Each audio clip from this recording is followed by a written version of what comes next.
పార్వతీపురం మన్యం జిల్లా గుమలక్ష్మీపురం మండలం రేగడి గ్రామ ప్రాథమిక ఆరోగ్య కేంద్రంలో వైద్యులు అందుబాటులో ఉండరని గ్రామస్తులు అంటున్నారు. ఆసుపత్రిలో ఉన్న 3 వైద్యులు ఆసుపత్రికి రారని, ఒకవేళ వచ్చినా హాజరు వేసుకుని వెళ్లిపోతారని ఆరోపిస్తున్నారు.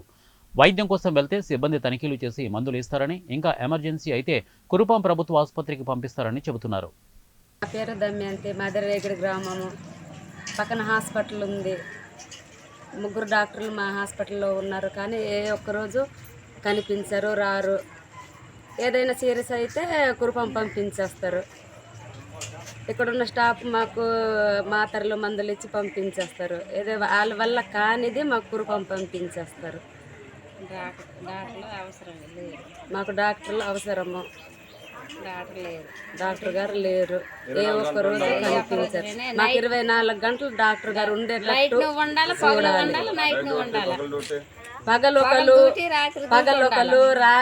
రాత్రి ఒకరు సాయంకాలం ఒకరు 3 కాబట్టి ఖచ్చితంగా ఉండాలి. ఎలాగని ఏ ఒక్క పూట ఉండకూడదు.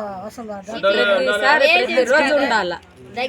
జ్వరాలు ఉన్నాయి, డాక్టర్ లేకపోవడం మాకు చాలా ఇబ్బందిగా ఉంది. మాది రేగడి గ్రామం అండి. మా హాస్పిటల్లో మినిమం ఒక 3 డాక్టర్లు ఉన్నారు. డాక్టర్లు ఉన్న ఒక్క మనిషి ఒక పేసు కూడా కనిపించారండి. అక్కడ కనీసము ఎవరెవరో హాజరు మాత్రం వేసుకొని వెళ్ళిపోతున్నారు, కానీ కనీసం ఒక డాక్టర్ వలన చాలామంది పేషెంట్లు ఉన్నారు. ఆ పేషెంట్లో ఒకరు చూసిన వారు కూడా లేరు, ఎప్పుడూ ఎవరు ఉండటం లేదు. నైటే కాదు, స్టాఫ్ కూడా సరిగా ఉండటం లేదు.